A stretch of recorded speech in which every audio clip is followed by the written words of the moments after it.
I'll always remember you, Brian. And I'll always remember you, Ellie. I promised to name one of the puppies after you. Let's just cross our fingers. What it is, guys? Brian's love life is almost as bad as Meg's love life. We all know it to be true. With that being said, I submit to you today for your approval, subscribers, Brian's worst relationship moments. Oh! I've had this happen to me. Oh my God! Carolyn? Cleveland? Oh, hey, Brian. Close that window. You're letting all the stank out. 7. Jess.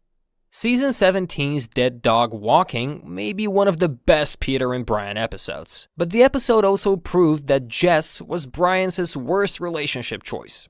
Brian meets a girl in a bar who has cancer, and the two go on a few dates. After learning she has only 2 weeks to live, Brian proposes. The two get married, but discover immediately after that Jess no longer has cancer, to Brian's dismay.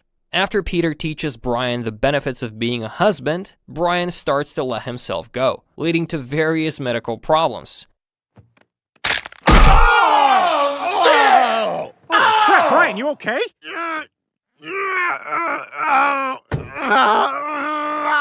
Jess decides the best thing to do would be to put Brian down, but Peter eventually saves him. Stop! That's my dog! Oh, Peter, thank God! You got here just in time. You want to make $200? Yes. It's beautiful! 6. Bonnie. In this season 14 episode, Brian hears Bonnie crying in her bedroom during her 46th birthday party. He takes it upon himself to be the White Knight and comfort her. This leads to an eventual kiss between the two that they swore to keep secret until Peter reveals it during a family game night. I'm sorry, I didn't mean... No, it's okay. I'd better go downstairs before Joe realizes I'm gone. The two realize it was wrong what they did, but the conflict between Joe and Brian leads to an intervention for the couple. The intervention proves to have a negative effect on the two, and Bonnie decides to leave Joe and go on the road with Brian to pursue their individual dreams. The two realize they are terrible for each other, and the status quo is soon restored. Of course I want to come home, Joe. I love you. Wow, I guess just call me Cupid, huh? You're welcome. 5. Ellie. Brian may date a lot of human women, but he generally stays away from other animals, with the exception of sea breeze. That was until the season 16 episode Boy Dog Meets Girl Dog, where Brian meets another dog at the vet. The two go on a date whereafter she reveals she is under contract to breed with the winner of an upcoming dog show. Naturally, Brian signs up for the aforementioned dog show. Stewie, we're entering a dog show.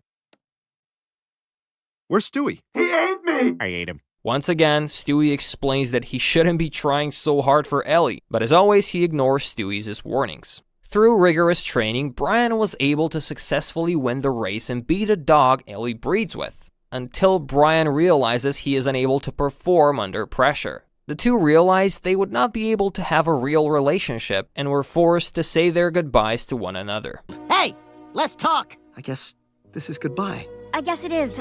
I'll always remember you, Brian. And I'll always remember you, Ellie. I promised to name one of the puppies after you. Let's just cross our fingers. It's not one of the ones he eats. 4. Padma.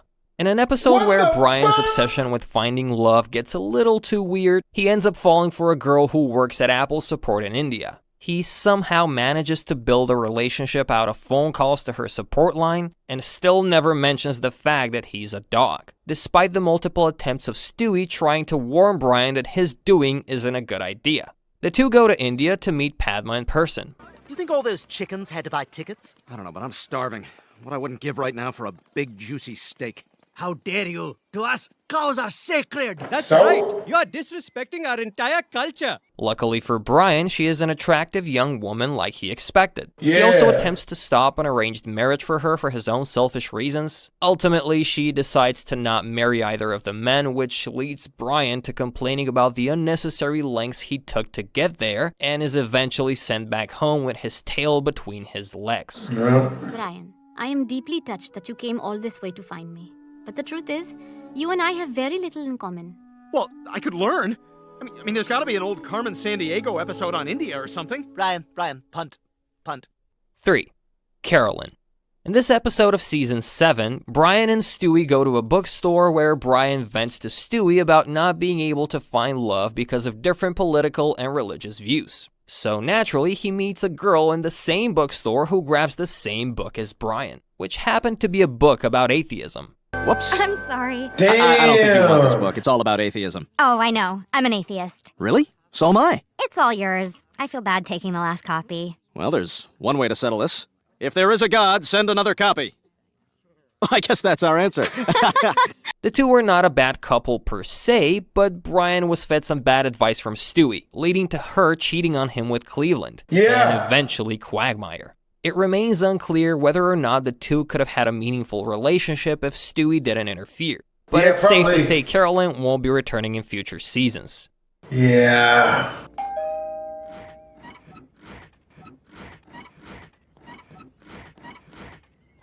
Oh my god! Curlin? Quagmire? Cleveland, close the window. You're letting the stank out. Oh. 2. Cheryl Teagues.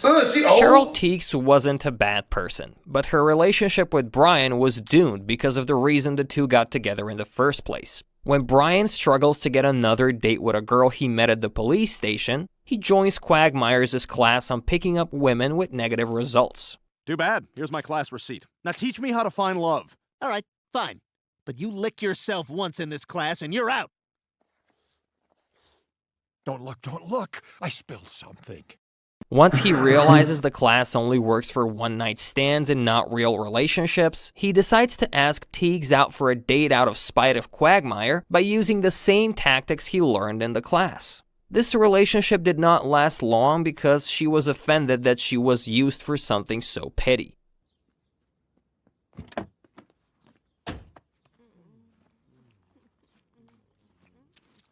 Oh. Damn. 1. Jillian. She may be a fan favorite recurring character, but Jillian is still one of Brian's worst partners nonetheless. While her character always makes entertaining appearances, thanks in large part to Drew Barrymore's memorable voice work, she and Brian were complete opposites. Come on, let's go out dancing. I don't know. I'm feeling kind of cozy tonight, kind of mellow. I just really want to go dance. Oh, there it is again. Yep, there you go. What is that? That works. That works with women. It really does. The character even attended Brian's funeral in one of Family Guy's darkest episodes, Season 12's Life of Brian. Despite this, the two didn't really mesh together due to their differing values and intelligence, inevitably bringing their relationship to an end. Well, Jillian, there's something we need to talk about. What is it? I, just wanted to spend some time with you. Yep, that's how that works. What the hell? It took you 3 hours to break up with her? Not exactly. Well, what were you doing in there? What's that smell? It smells like sweat and anger and shame. Oh! Wait, no, sorry, I have it backwards. What? Hello, and welcome back to Goose and Boots. Today we're gonna be talking about some Brian Griffin darkest moments. Today's episode has a special name, the Brian's Hit List. Number 1, Brian killed a dog. In episode 8 of season 8, Brian found out that a group called Rhode Island Society for Special Literary Excellence has chosen his book, Faster Than the Speed of Love, to read and discuss, and then they decided to throw a dinner in Brian's honor. He was very eager and proud of this accomplishment, only to find out that the word excellence in Rhode Island Society for Special Literary Excellence had a different meaning. Lois was right. I'm not a writer. I'm a joke. I'm one big, fat, ridiculous joke. Drunken and disappointed, Brian drove home and accidentally hit a dog. He got out of the car to check on his fellow friend and dragged the poor dog's severed torso. Oh my God! So Brian did what any normal dog would do. He buried the body. Number 2, Brian killed an officer and 2 more dogs. Damn! In the same episode after the incident, Brian was depressed because the lives of animals are not worth as much as human lives. So he decides to fight for animal lives, and the first thing he did was set a dog outside an ice cream store free. The dog then proceeded to attack and tear apart a little chihuahua and bite a police officer's neck before being shot dead by 2 other police officers. Talk about killing 3 birds with 1 stone. Number 3. Brian killed a squirrel. Dogs hate squirrels. This is not new, but this case is a bit extreme. In episode 3 of season 19, Peter was going nuts with his new chainsaw and caused a timber in the backyard. The tree fell on the family of squirrels and killed the parent. After that, Stewie and Chris took the baby squirrel and nursed him back to health. They were genuinely happy while taking care of the baby squirrel, but sadly the baby squirrel's first steps were also his last, because soon after he was better and started to walk, Brian jumped out of nowhere and killed a little squirrel in the most terrifying way. Number 4. Brian killed a squirrel again. In episode 11 of season 10, Brian wrote a play that's a big hit in Quahog, and while he was bashing in the glory of his fame, Stewie came up with an idea of writing his own play. At first, Brian indulged Stewie and read his script, but not long after, his confidence was shattered when he realized that Stewie's script was a masterpiece. Brian was devastated, and he decided to hide the script and lied to Stewie that his script was not good. But later on, Stewie found the script buried in the yard, so he started to roast Brian, that his play was so inferior that even a simpleton like Peter can understand. The burn was so harsh it made Brian run out of the house crying. That's when he stumbled upon a squirrel. After pouring his heart out with one of his worst enemy, Brian broke the squirrel's neck because he didn't want anyone to find out about that. What? Oh, God! Number 5. Brian killed yet another squirrel. What the fuck? All right, here we go. Classic. Uh-oh. Yes, another innocent squirrel died by the hand of Brian. In episode 22 of season 10, we had the opportunity to experience a day from Stewie's point of view. When he was about to prank Brian by putting a cake in the muffler of his car, Stewie was caught in the car and became a reluctant companion. During that ride along, Brian chased after the squirrel and ultimately ran him over. The poor squirrel was squashed to roadkill. At least Stewie wiped his eyes and let him go in peace. Number 6. Brian killed Ivan Pavlov. During a time travel history lesson in episode 7 of season 13, Stewie, Chris, and Brian ended up in Soviet Russia, where Ivan Pavlov were working on classical conditioning by observing the digestive processes of animals over long periods of time. Pavlov did all of that experiment by examining the rates of salivations among dogs. Brian was not very happy about that, so he took Stewie's time machine, went to Pavlov's lab, and bashed his head in with a bell he used in his experiments. Now that's positive reinforcement. Number 7. Brian killed a super devil. Treat. Give me that! Well, aren't you an enthusiastic wafer muncher? What is that, punch? Oh, don't y'all drink that. You's gonna get sick. Yep. That baby just threw up the host! That's a sign of the devil! Oh my God, is he possessed? He's possessed! That baby is possessed by Satan! In episode 15 of season 5, Stewie ate some church cake and vomited. The people of Quahog thought he was possessed by the devil and wanted to do an exorcism on him. So the Griffin family ran out of town to avoid the angry mob and ended up in Texas.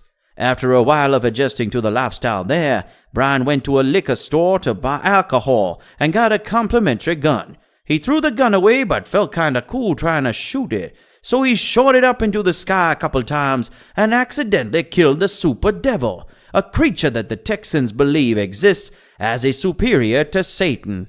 You have a nice day now. State law? God, this place officially sucks worse than the WNBA. Oh. Ah! Huh. That was kind of cool.